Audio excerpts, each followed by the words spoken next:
Hey everybody, it's your old pal Brian Hunt. Welcome to another episode of 60 Seconds to Rest. Today I'm on assignment here in Washington, D.C. Over my shoulder, that is the Federal Reserve Building.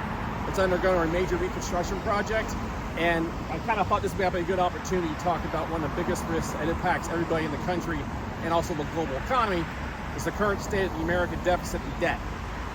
In case you haven't been paying attention to the news, the deficit is at world all-time records.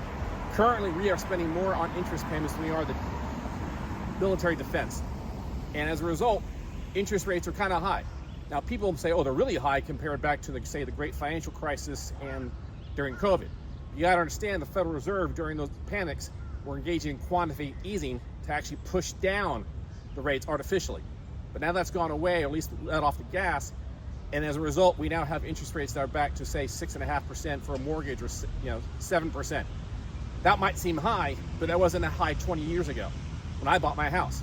But now the rules of law of economics are applying, and there's great concern in the country and in the world that whether or not the deficits can be sustained. And as we all know, the interest rates need to reflect the risk.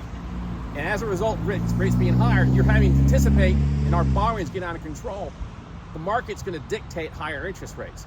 So unless we get our deficit and debt in check and do some major reforms, interest rates are going to stay this high, and if anything, they might be going higher.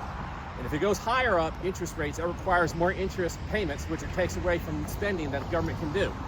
And part of that problem, if we get ourselves into another COVID, financial crisis, a major war, our capital will be very much strained, and we might have a hard time meeting those obligations. Take into account what's going to be happening with Social Security, Medicare, and Medicaid in the future, and you can see the budget's only going to get worse. Serious changes have to occur in order to get our financial house in order. If not, we're all going to suffer the price with higher interest rates and maybe degradation of the economy. There's no such thing as a free lunch, so people, if you want to get this in order, we're going to have to make some sacrifices.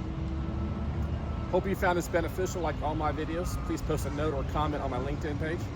You can also subscribe to this video and all my other videos on YouTube. You can find this link to all my other videos as well on the website formerly known as Twitter, Facebook, Substack, and now Blue Sky. Until next time, bye.